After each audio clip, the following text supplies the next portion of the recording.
hopefully you have a nice break after a long session of discussions, and I won't repeat the words you have heard before about where we are standing with the Ukraine. My name is Jan Orlovsky. I used to work at the Open Society Foundation and 3 years with the Migration Office of the Ministry of Interior, and now I am just a board member of the Board of Trustees of Open Society Foundation, and the leader of this organization, Dano Kaba, trusted me with leading this interesting panel on Ukraine and business and civil society development. I will not go to the details of each of my panelists' organizations. They will introduce them themselves because I think it's the best instead of me repeating what they are doing. So I'll just give you the row of people we have here.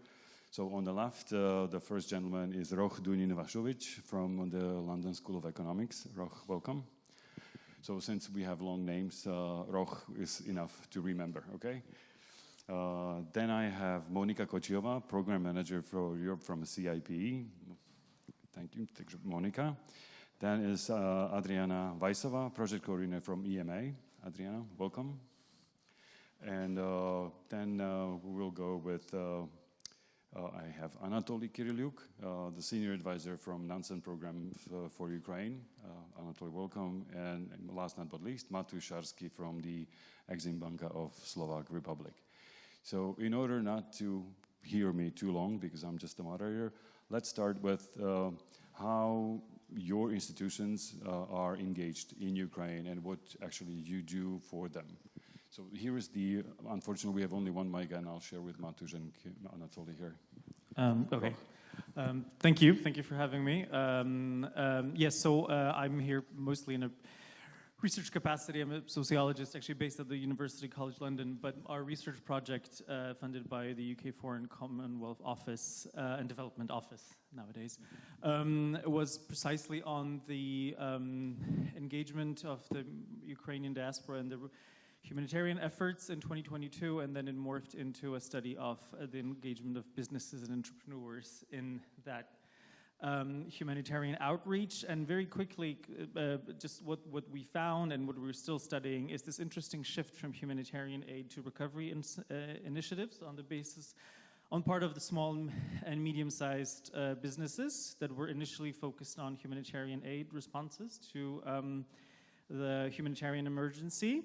And they became part of the ecosystems of help that were spearheaded by civil society, de facto becoming civic actors, and that's something that's also interesting for the general scope of the conference. That businesses on the front lines of conflict are becoming more civic, and we're obviously studying how that is enduring. What we're witnessing is this shift in business support for recovery efforts, in terms of aiding physical reconstruction in Ukraine, but also employing Ukrainian workers, training Ukrainian employees and officials, and integrating potential investments in Ukraine into their long-term business strategies, thereby becoming de facto often social enterprises without even explicitly saying so. But obviously that is all contingent upon the very volatile situation in Ukraine, and this would be superfluous to discuss this, but there's another emerging horizon for businesses, those small and medium-sized businesses that are engaged in Ukraine because of their initial humanitarian outreach and this developmental support, which also, by the way, includes military support, usually through clandestine means, which is obviously the EU accession, right? And that is this immediate horizon of political opportunities that they're very much aware of. And this reminds what happened 20 years ago in this region, which is precisely that beyond political will for the integration of the A8 countries, Poland, Czech Republic, Slovakia, Hungary, etc. There was also business lobbying that played a crucial role in advancing this political agenda from France, Germany, but also the United States, and expanding investment opportunities in Central Eastern Europe. And similar dynamics are at play today, although businesses have not yet made that case quite expressly enough, especially for policymakers. But essentially Eastern Europe in that regard is obviously crucial because of the geographic proximity. So basically what you're saying is that the business environment is strengthening and Ukrainians are willing to go into risk of business even under the current circumstances. Yes, and I wanted to quote a little bit of data for that. So there's a survey. So already, I'm mostly focused in Poland. There are only 3,600 firms currently operating in Ukraine. 300 firms that have started operating in Ukraine since 2022. A recent survey shows that 1 in 10 companies is strongly considering investing in Ukraine, and a lot of them are from manufacturing, services, and trade sectors. Mm-hmm. Thank you. So this is something what we can just follow up on with Adriana, because Adriana works for an organization which actually seeks actively. So Adriana, the connections. So if you can introduce that to us. Thank you very much. So my name is Adriana Weissova. I work for Ambrela Development and Mobility Agency. Our organization is active mostly in development aid in Moldova, in Ukraine, since we operate there since 2019. And we are focusing mostly on supporting market development with specific focus on ICT sector.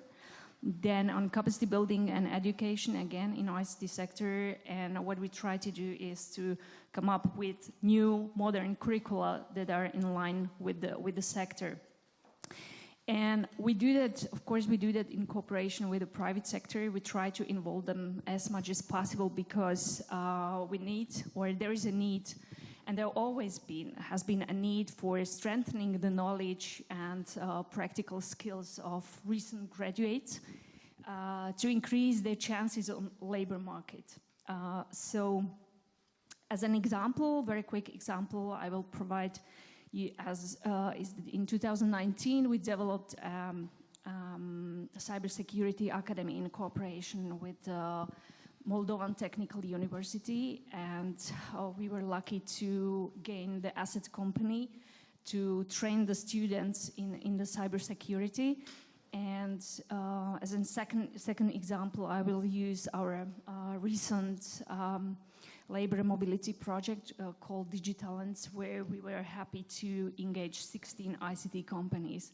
And the aim of the project was to train the graduates and to give them opportunity to come to Slovakia and go on, continue with internship in ICT companies or with employment.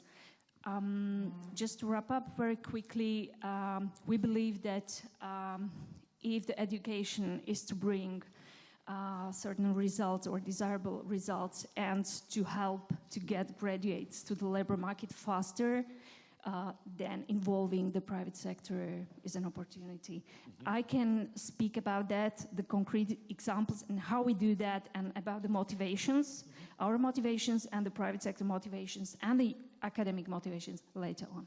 Yeah, thank you.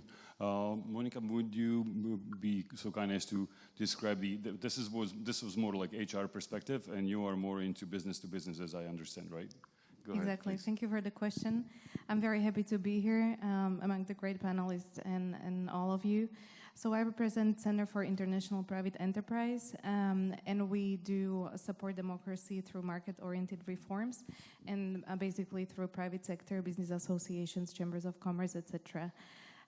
We are a US-based organization, but with global presence, and we have our European headquarters here in Bratislava. So we do cover Central and Eastern Europe from here. And some time ago, a few months back, we decided to do a survey, mapping, a report, a comprehensive study of the current situation of the opportunities for especially small and medium-sized businesses in Poland, Slovakia, and Romania. And we found out the current state of the public sector tools, opportunities, incentives, and support in general in each of the countries, but also the challenges that the private sector is facing, and we basically offer them an opportunity to identify and articulate what are the needs. Great, thank you. I'll move to Anatoly. You, as I understand, reside in Norway, and you work for the Norwegian humanitarian. That's true. Yeah, go ahead. I was born in Ukraine originally, but lived the last 15 years in Norway. And when the war started in Ukraine, Norway engaged at once. But when the full-scale war started, some historical things in development agency happened. Because we were established almost 70 years ago, but the scope of the engagement which we see in Ukraine is like huge, because we even had to develop the white paper that was agreed between all the political parties. At the end of the day, all the parties from the opposition and the government signed it, and we agreed on long-term support to Ukraine, which is now increased to 130 billion Norwegian crowns, is approximately 13 billion euros, which is divided then into military part and the civic humanitarian part. And NORAD is responsible for the civic part of the support. So it's said. And maybe if you would be so kind as to describe for our audience, here in Slovakia, we are many organizations within the country have become beneficiaries of the Norwegian grants here. Can you compare the facility of NORAD for Ukraine with the EEA grants? If you're familiar. I don't know the numbers, exact numbers, but the idea was originally that we would have few big agreements with multilateral organizations, so that it will be easier for the Ukrainian part to work with, so that not to create bilateral agreements with Denmark, Sweden, Norway separately, but to instead of to transfer the money to like World Bank, EBRD, and so on. But it was the original idea. As of today, we are approaching approximately already 80 agreements, but this number is increasing. So this is like a huge involvement, and it's going from everything like from public sector to demining to private sector to humanitarian needs and so on. I mean, I don't need to repeat this information, it's on the website. But what I should say is that we did a very concrete step when Nansen program was transferred to NORAD. We decided that we have to create a separate Ukraine department. Like we have departments for human rights, for private sector, for energy, environmental protection, but at that point we understood that we need a holistic approach towards Ukraine, because we see these links between civic society, business, and so on, and that's why we needed to like even physically sit together and to understand what is different direction is doing in Ukraine, so that we get most out of the every euro that is pumped into Ukraine. Thank you, thank you. Matuszarski, you run the international department of the Exim Bank of Slovakia. What role Ukraine plays in your portfolio? Thank you so much. Thank you for having me. First of all, I will begin with a little private note. This is not the audience I'm used to speak.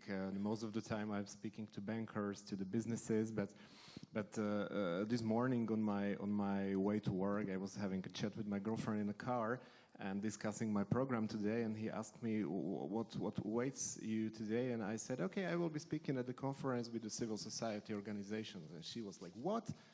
Because you are bankers of civil society organizations, but being here and listening to interventions, even at this panel or in the panel at the very beginning of the event, it fills me with absolute confidence that Exim Bank as a financial institution belongs on this forum, because this forum is about finding the bridges, finding the synergies. That's really something what I want to stress during my interventions.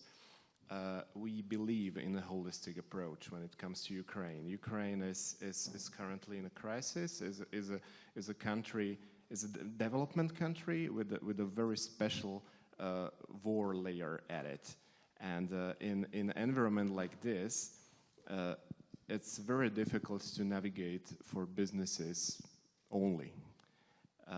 Therefore, we see clear merits and clear added value in joining forces of supporting businesses and supporting the CSOs acting together as one in this territory of Ukraine. We even, before war, we even had some nice examples of the cooperation between the CSOs and the private sector.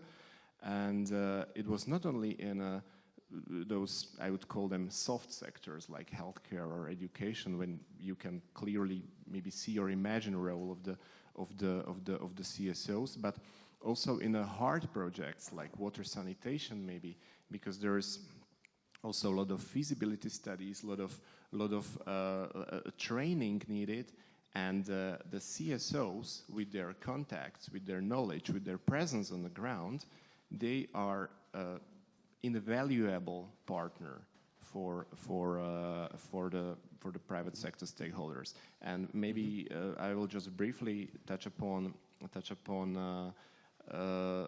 the ways how we can cooperate or how we can support them. Or we will leave it for the next question. We'll lead to it. Yeah, we'll have that. While you pass the microphone to the other side of the table, I'll invite you standing up, guys. We are lucky. We'll be happy for a standing ovation at the end, but feel free to join these free chairs here. We'll give you the time to move to free chairs, and so that you don't have to feel like you're disturbing anybody. And while you are walking, I'll ask Roch, and I'll start with that. What Matusz said, that I heard big numbers, big words in the panels at the beginning. Like, we have billions and billions available, and there is multilateral facility by the Slovak state to be organized. So these are huge numbers in terms of managing millions of euros, and that's not exactly what most of the CSOs can manage. So later on, I would like to hear from you. What are the platforms where CSOs can work with the businesses together and don't feel overwhelmed by the demands of the banking sector for accountability and so on? So how that can be mitigated. But Euro started with the idea of like the growing entrepreneurship, and you're looking at specifically just the Ukrainian environment, or how that field? Looking at transnational entrepreneurs and businesses. So we started off with the humanitarian outreach in Poland because of its magnitude, but we're looking at how that sort of unfolds transnationally, mostly between Poland and the EU, but also other, hopefully down the line, neighbors of Ukraine from the EU.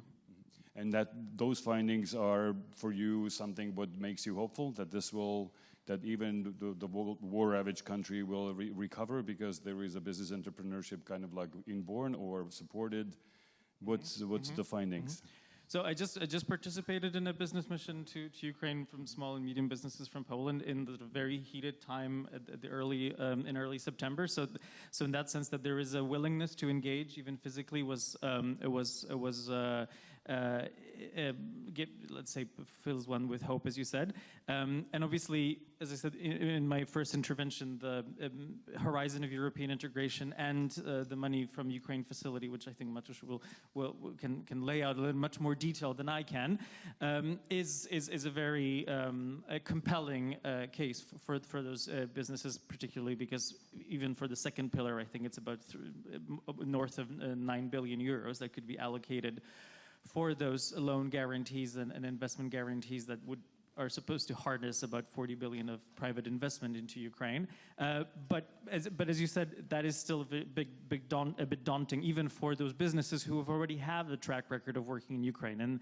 And the stakeholders I spoke to in Ukraine and in Poland, they point out the lack of practical information. So they struggle to understand the conditions, procedures, and associated costs with it.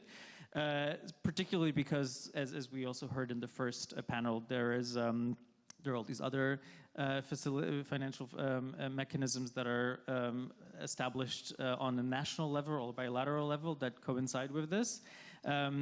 At the same time, particularly in Poland, and as of I think yesterday, after the big conference in Poznań, the Polish government has kind of pledged to roll out a parallel facility for that together with the Polish Developmental Bank, the BGK.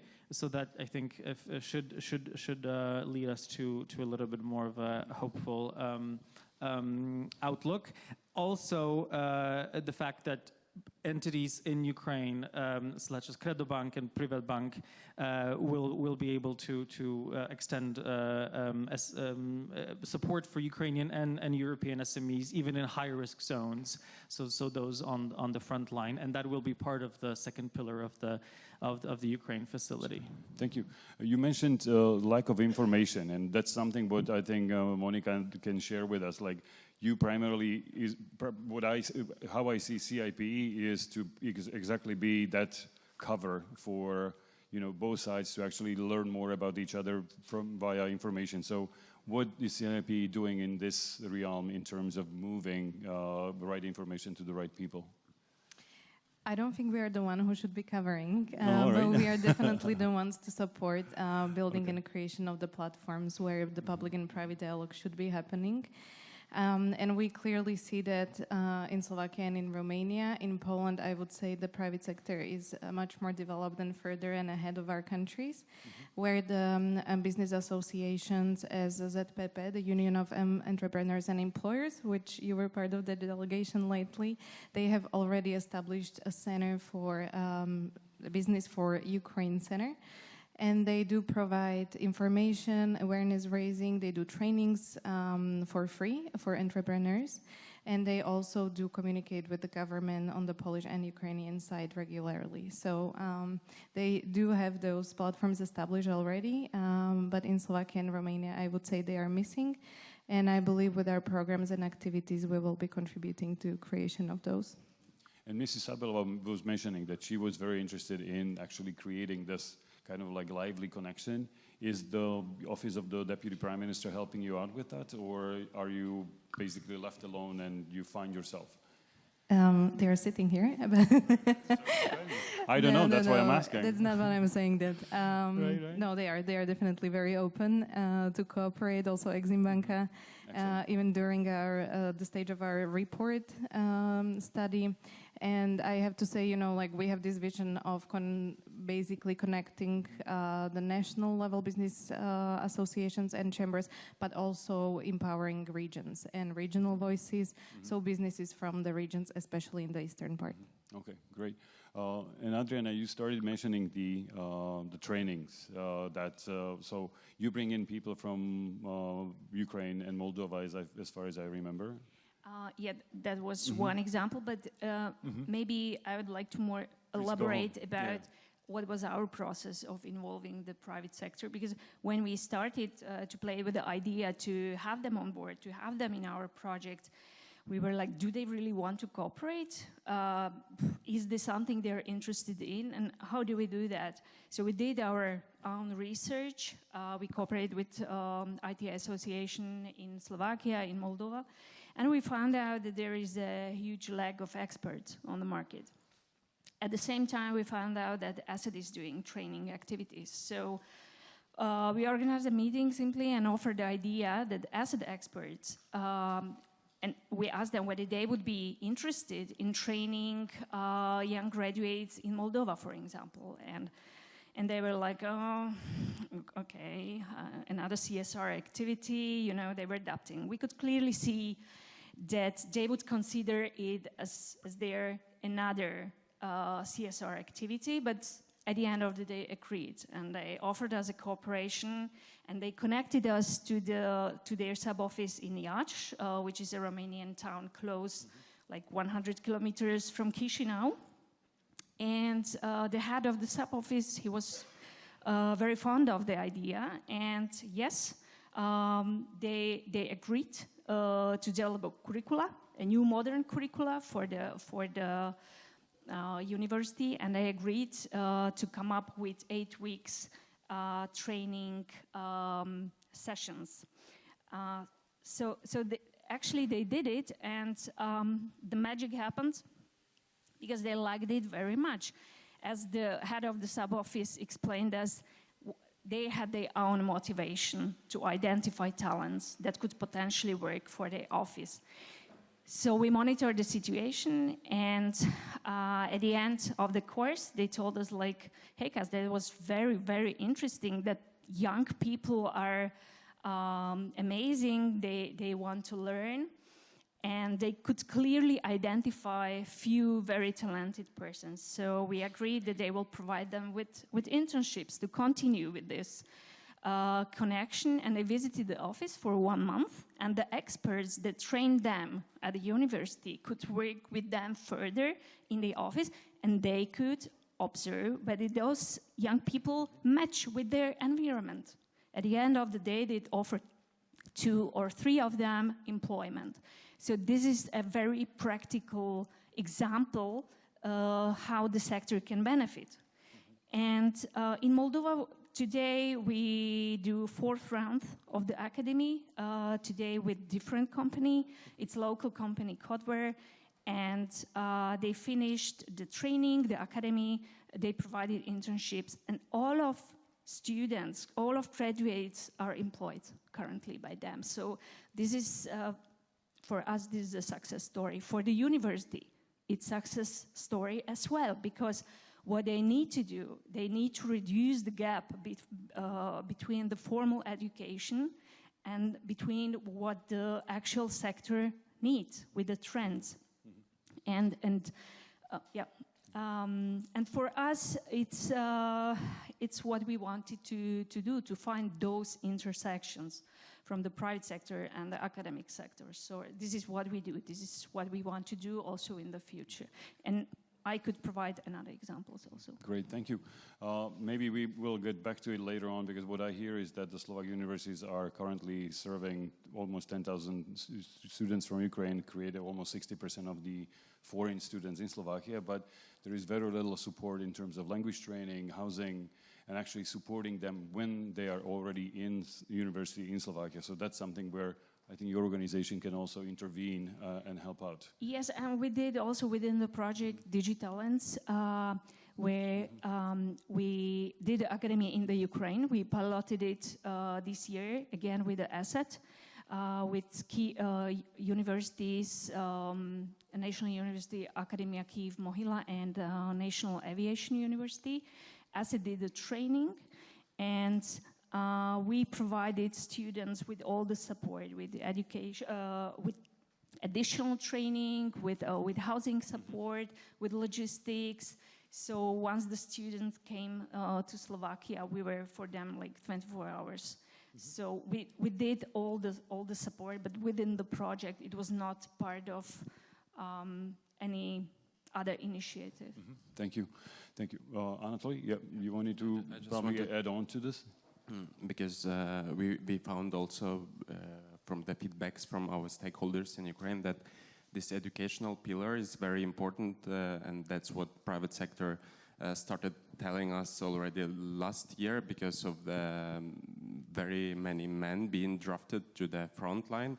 It creates this huge gap, and especially in such sectors as energy, which experience a lot of press and shortage of qualified people, and that's why we started from this year, when we provide, for instance, money for purchasing the equipment. We also plan budgeting for educating the personnel who could also run those equipment and maintain it. So it's very good that you already doing that as well. And can you describe, because I think there are many people who are actually from the civil sector or the civil society sector. How does it work? That NORAD basically that gives calls for proposals like, this is the energy sector area, we would like to train, I don't know, 700 machinists, or how?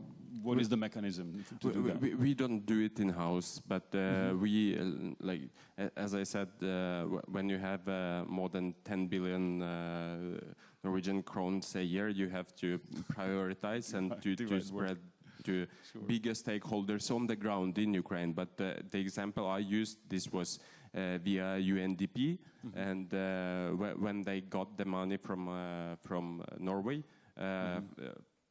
earmarked for creating new generation capacity in Ukraine, we also planned to train, and we even got with Iceland special fund, which was created to train women to get them attracted to the energy sector, because this is traditionally a man-dominated sector in Ukraine or worldwide.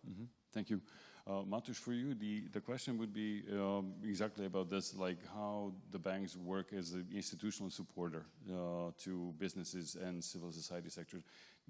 For me, as someone who is not involved in this, what are the platforms where the bank actually comes? So here is our money, and you guys work with that. So that's what is the role of Slovak Exim Banka in this process?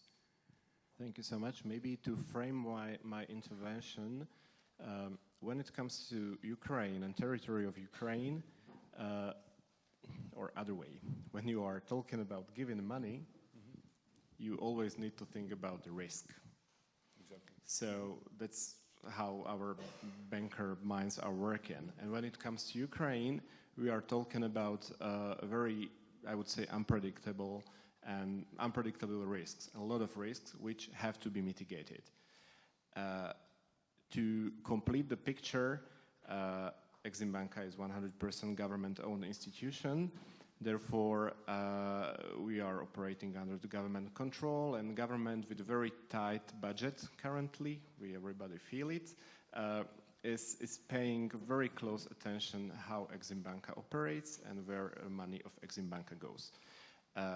Where I'm going with this very broad and general intervention is that we are very happy to be members of the European Union, with the European Commission generously providing us with opportunity to use their budgetary resources as kind of guarantee for operations of Exim Banka or Slovak financial institution in Ukraine. How it works? If you want to touch those European money, you need to have a silver key. The silver key is named pillar assessment. It's authorization, which is, in case of Slovakia, owned by two institutions. First institution is Exim Banka as a financial institution with final recipients being businesses. And then there is second institution, which is the Slovakate, or Slovak Agency for International Development Cooperation, which is also pillar assessed, or in other words, authorized to use resources of the European Commission in form of grants for CSOs or other stakeholders. So when I was talking about synergies, I was not talking only about synergies of CSOs and businesses, but I was talking also about synergies of Exim Banka, being here mainly for businesses, and Slovak Aid, which is here mainly for the CSOs. Now it's time also to say thanks and maybe shout out to Office of the Deputy Prime Minister, who is taking care of coordination of those efforts of Exim Banka, and hopefully Slovak Aid will join us in this, to structure the project proposal, Slovak project proposal, consisting of the projects which can be made happen with the Slovak expertise in Ukraine, with participation of Slovak companies as well as Slovak CSOs. I'm not in a position to go into too much details about this project proposal since it's being in a creation currently, but this is exactly the field or the turf where we are keen on exploring more synergies between supporting companies and supporting CSO hand in hand with the government auspices.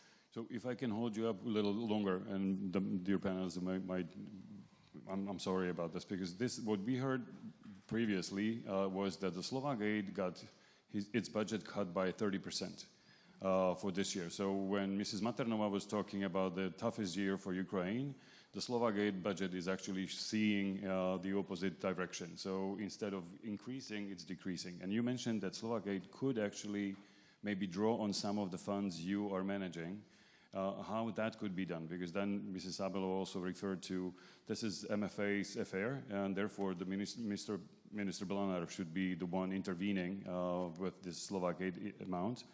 How he can actually do this, like come to Exim Bank and say, hey, gentlemen, you know, Minister Kamenetsky is too tough on me. Can you provide me with some additional funding, because this is like what we need? I will borrow the words of State Secretary Sabelova. I'm not in the position to speak on behalf of neither MFA, neither Ministry of Finance nor Summers, but I will make just one brief comment.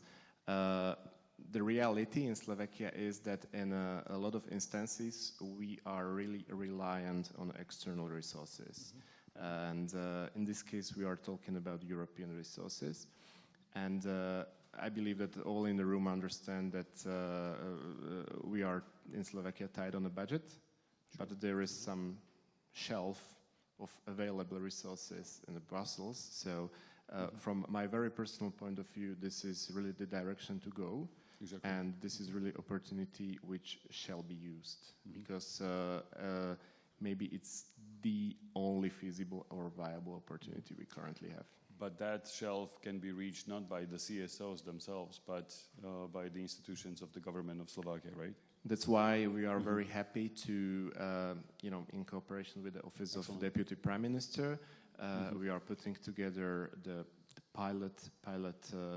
project proposal, which will be, we hope and we believe, which will be positively assessed by European Commission, and therefore this shelf of resources and guarantees and grants will be a little bit closer to hands of CSOs and companies. Hopefully it's not too high on the wall. Thank you. Let's hope. Thank you, Matusz. In the morning, there was quite a grim description by Mrs. Materna what's happening. You know, so I would like to get from you some really kind of like positive things. You've all traveled to, I think, Ukraine. What struck you as something what you would say, this is something what gives me hope that everything will actually end up well? But I'm not sure if that's the moment. But Roch, you're a sociologist by training, so you might have some examples like that. Thank you. Without resorting to the words that have been said multiple times about the remarkable resilience of the Ukrainian people in a sense of kind of civilizational moment, I think it's palpable when you're there, right? That it's a kind of all or nothing moment, and despite all the adversities, things are developing, and I think. People are withstanding those horrors, but I think there's also a deeper thinking about what that means, and not just for Ukraine as a country that should develop, but also for Europe. And it's just so not just the recovery efforts in terms of physical infrastructure, but also the recovery of Ukraine's institutions, economy, and society, not from the onslaught of Russian aggression, but from the sort of gray space of post-Soviet kind of buffer zone existence in which Ukraine maintained for far too long. And so it's not just about winning the war, but it's also about winning the peace for Ukraine and livable conditions for the population and reversing not only the impact of war, but also of that protracted development that happened. And obviously, as a sociologist, I come to this with my initial interest in migration. We are obviously observing a huge outward migration of Ukraine still, and a huge human capital loss, and that is something I think that should be addressed rather quickly, particularly because actually here, and I'm not going to be positive, I'm afraid, there's a gap between Ukraine's desires and what Western, including our Central Eastern European governments, are willing to do. So Ukraine has proposed reducing welfare benefits in EU countries to encourage people to return, but it is not in the interest of lots of particularly Western European countries. It's slightly different, I think, in countries like Poland and Slovakia. But at the same time, there's also a lot we can learn from Ukraine, and I think beyond resilience, it's also innovation, it's also technology. I think we all now, those who are interested in the field, know that some of our over-regulation on the European level can lead to not very positive developments in the field, particularly concerning the AI Act or GDPR, both in terms of defensive technologies and actually propelling the Ukrainian economy despite all these adverse circumstances. This is where the innovation happens, and it's because there are no top-down hurdles and restrictions put on the European level. So I think we can learn that from Ukraine, and this is something that Ukraine has to offer going forward in the process of European integration. So it's not just a one-way process. Thank you. That's a very interesting aspect, because that brings me straight to Monica with you have your CIB has office in Kiev, as I learned. So do you hear often from the business sector that yes, this is a mecca of innovation for us, because these people are under strain, therefore they're more innovative. So we're looking into this environment of Ukraine as a hub for new ideas, or? Definitely. We just had an event a few weeks back with AmCham Slovakia, but also bringing AmCham Ukraine here to Slovakia. And actually what happens is that the Ukrainians and the Ukrainian environment is sometimes much more innovative than us here. And when we did the interviews in the eastern part of Slovakia with the IT Valley in Košice, for example, when we talked about partnership and cooperation, they said that actually they are a huge, they have to face a huge competitiveness from Lviv, for example, and these environments, because the taxes are much lower, the price of work is also lower, etc.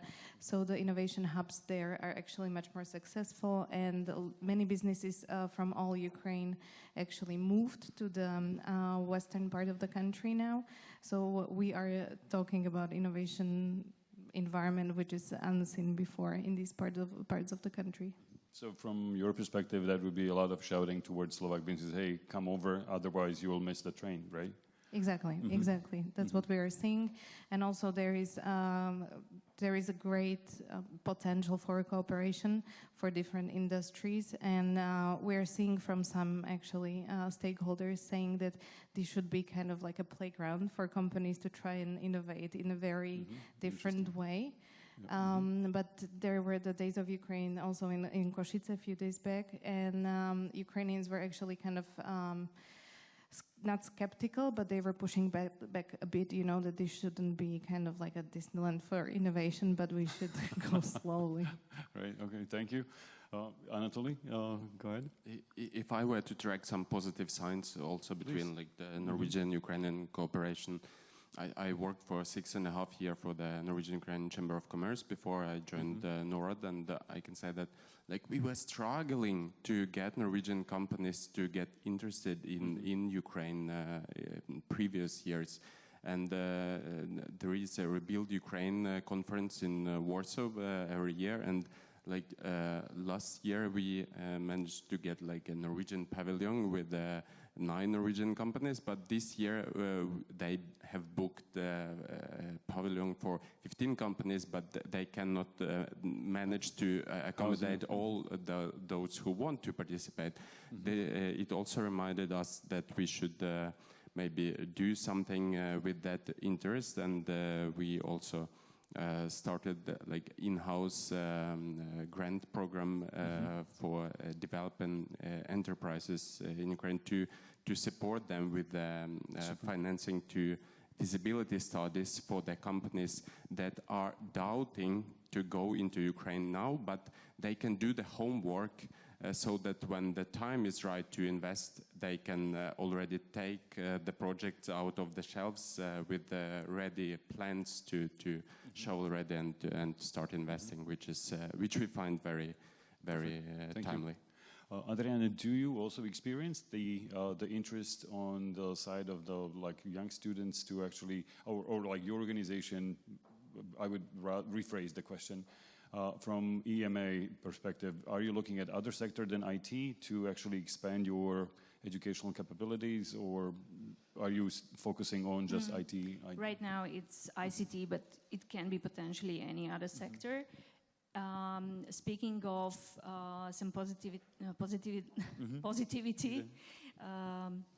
we totally see willingness of universities to go and to cooperate and to do partnerships. So this is also our asset, to do partnerships and to do it on formal side, informal side, because once you have described very well the responsibilities of all parties, then also the informal partnership can work.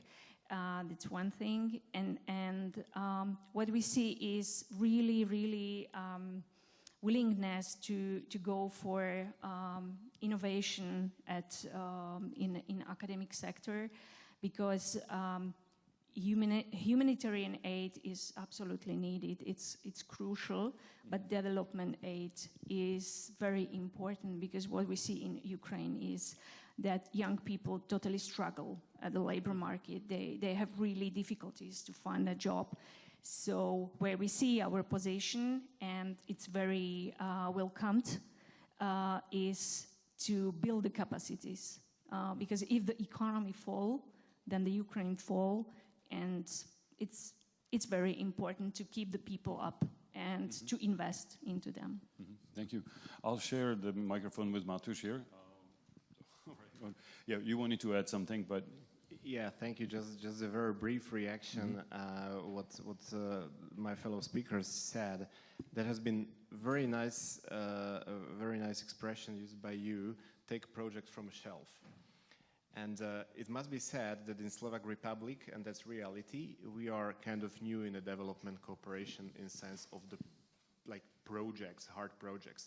There used to be a lot of efforts in terms of in terms of humanitarian aid, which is absolutely necessary.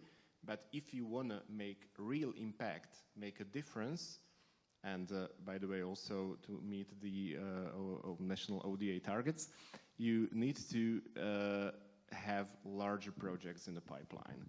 And now we in Exim Banka and in cooperation with our partners, when we compare ourselves with some other DFIs or financial institutions in Europe or all around the world, when opportunity like Ukraine Investment Framework arrives, what they do is they just take project from a shelf because they have project ready. And my point is that why the project is on a shelf, why project is ready? Because there has been some substantial work before engagement of the private sector in the project. There has been some work of CSOs. There has been some soft work on the feasibility studies, some soft work on to preparing ground on the spot for this project to actually happen.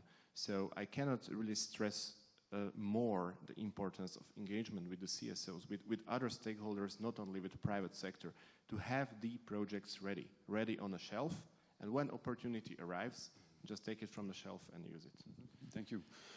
For me, one of the occurring themes, even when I worked at the migration office, was the post-traumatic syndrome. And it was mentioned today that there will be thousands, hundreds of thousands of people with need to actually be addressed, with needs that needs to be addressed in terms of. And we have in Slovakia less than 50 clinical psychologists for children for the population of 1 million. So my question is anybody in your circle thinking about, well, all the universities teaching psychology should expand their departments, and we actually should be looking into treatment, chemical, whatever, social. Are there any talks about this? Because I feel that on top of the economy and maybe the people who will be with traumatic disabilities, physical disabilities, the psychological disability is huge, and I don't really hear much about how that is going to be addressed. I can start so that you can add. In spring, we created a call for civic society organizations in Ukraine with a budget of 70 million Norwegian crowns. And I think around 20% of the applications that came, 70 applications, it was related to exactly working with those groups of people.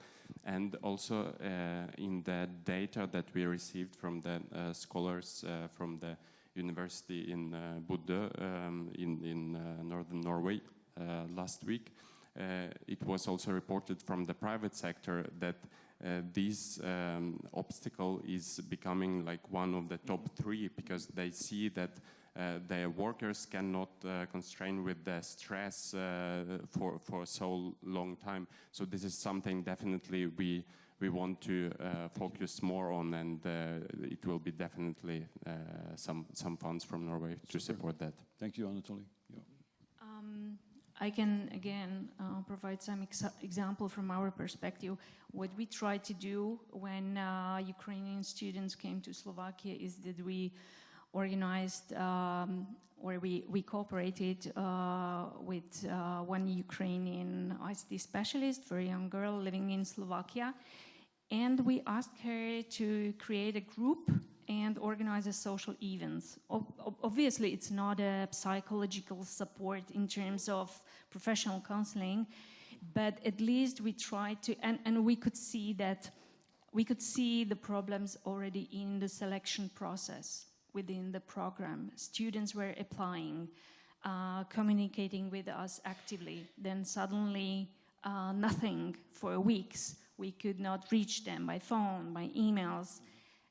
It was very, very hard to stay in touch with those young people.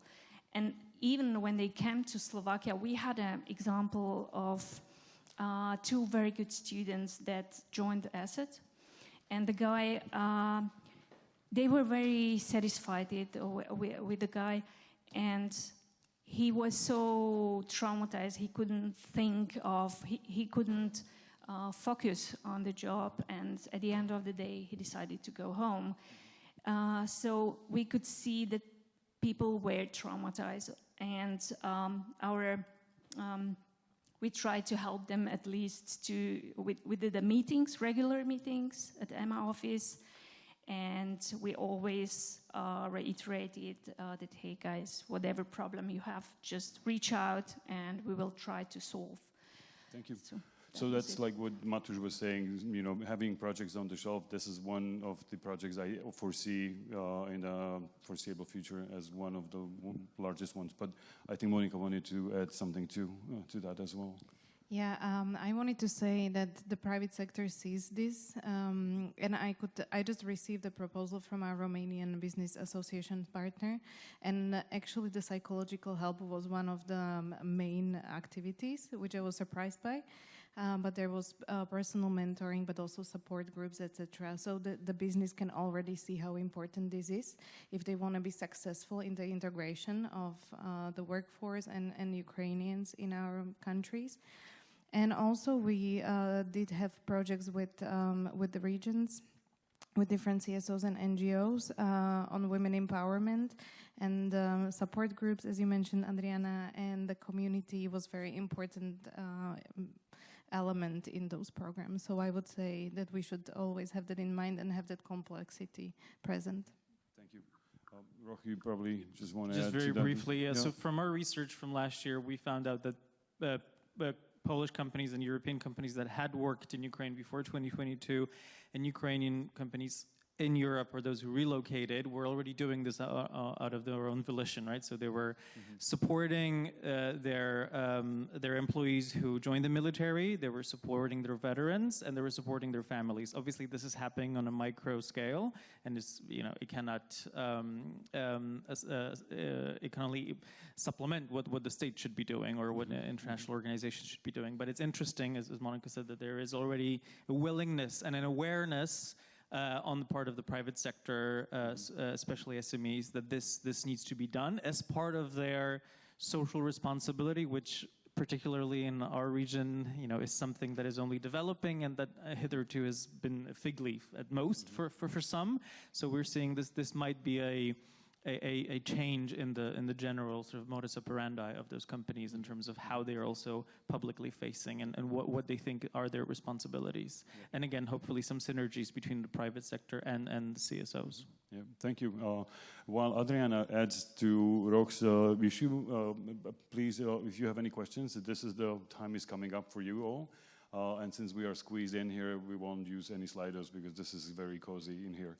So, Adriana, please. Just one more comment. We recently had external evaluation of the Digitalance program. And what we found out from the evaluation is that every program participants were felt extremely welcomed and were very, very well treated in the companies, whether it was Accenture, Asset, Evident, or many others.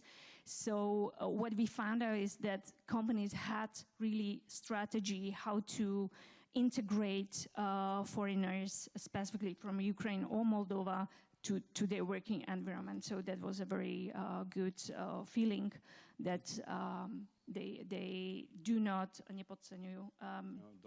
underestimate this. Yeah, super. That's very good to hear, because what I see, especially at the university level, the students feel they're kind of abandoned, that nobody takes care of them.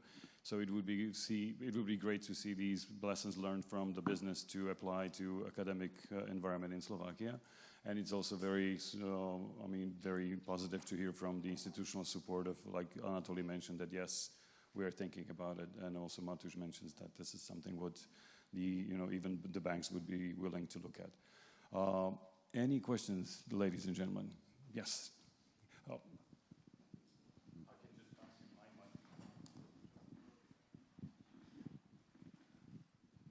Hello, my name is Vladlena Marcinkevich. I represent CE Bankwatch Network, and my question first would be to the representative of the Exim Bank.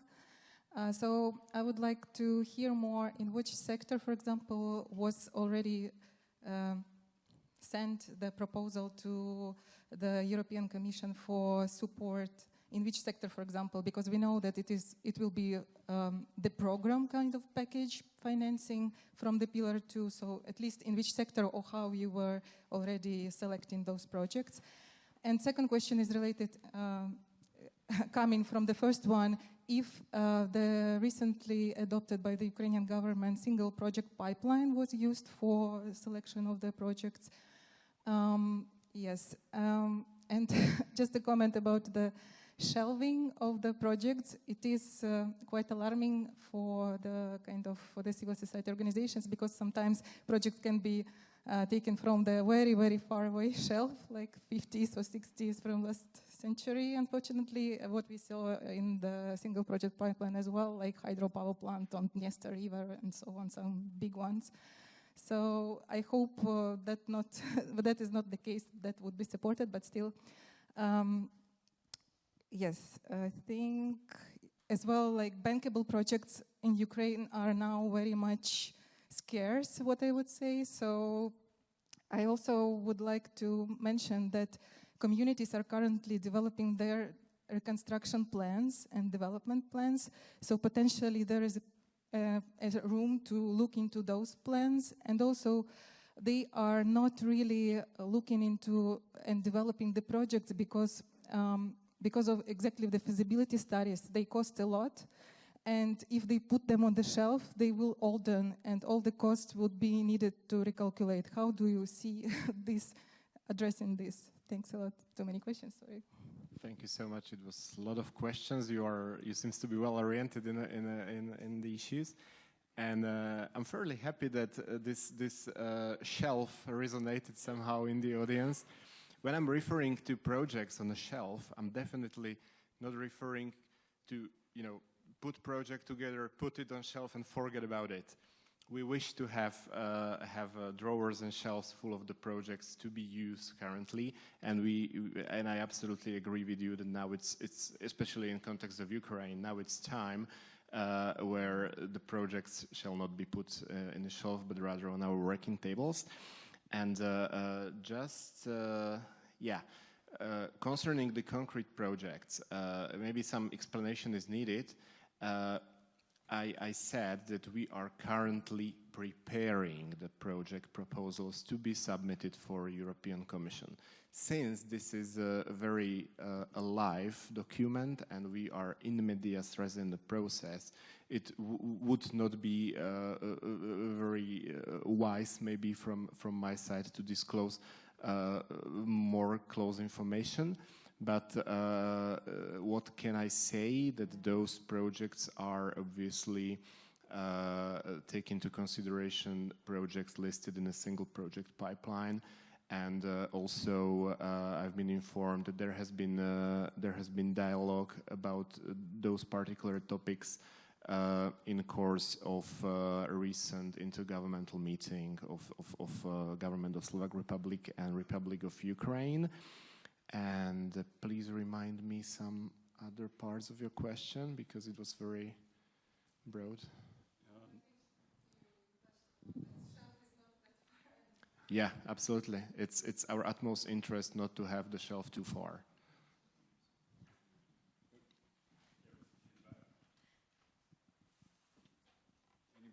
Anybody else with a question?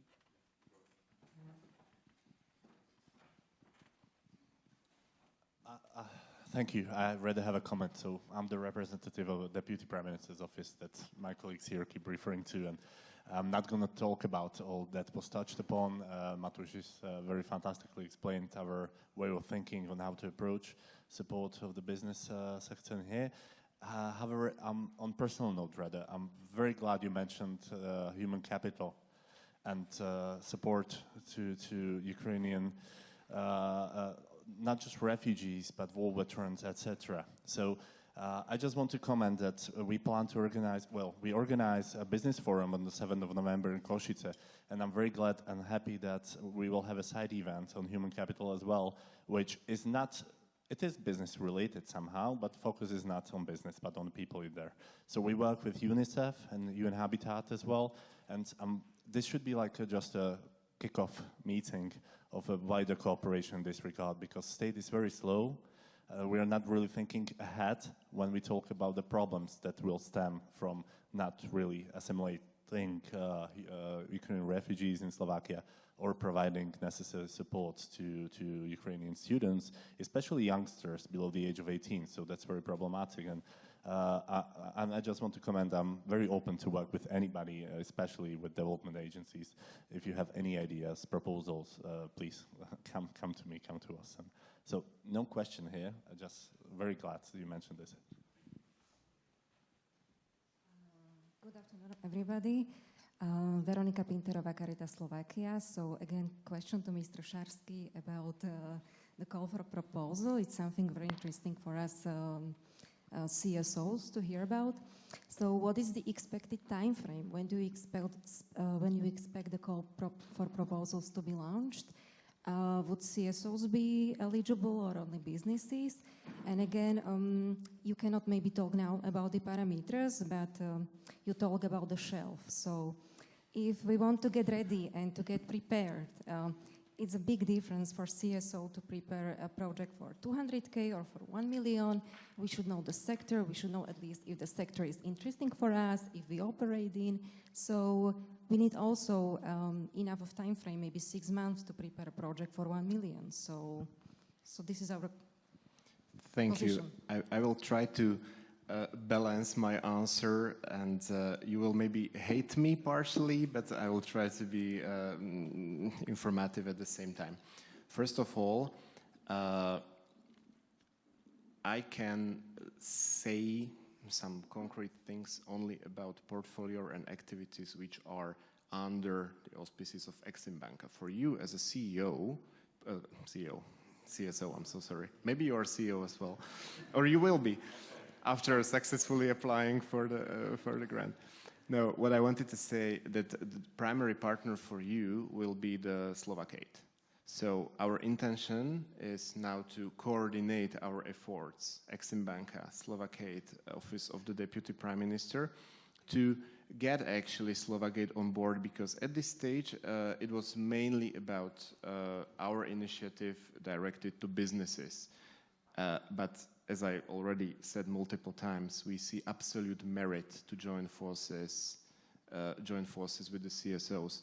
So the first point is to get Slovakia on board, and I hope that this public plea will be also heard by them. But of course we are in some talks with them at this stage already. And when it comes to timing, I see the Orest at the end of the table. Hi. The call for proposals has been launched already, and it's only about when we will be able to submit this project pipeline. We are currently working on it together with the Office of the Deputy Prime Minister, and I really hope that we are talking about upcoming months or weeks. So, thank you. I think we are approaching the time for lunch, so I want to keep you away from it. Just a big thank you to you all that you have been able to withstand the heat here. It's quite unusual for this time of the year. I thank you for the great interventions of my panelists, Roch, Monika, Adriana, Anatoly, and Matusz. Applause is really well given. Thank you. So we are definitely taking a few thoughts from it, and maybe I would, as a former director of the Migration Office, I would plead with all of you, push the Ministry of Interior to improve on the foreign police departments. We definitely need better service to foreigners who are living in the country. To all of you, in 2004, we had 30,000 foreigners living in the country legally. Today, we have 300,000, so we expanded the number of foreigners by tenfold, but we haven't improved the services maybe just by some kind of Časenka system. So in order to keep Slovakia basically better integrated within the EU and also with our eastern neighbor, we do need to provide better services to foreigners who are coming in here, otherwise nobody will show up here. So that's my only personal plea to all of you, to take to the government and also to institutions within that they need to be pushy on this one. Thank you again to all of you. This was fantastic. Thank you. Good day to you.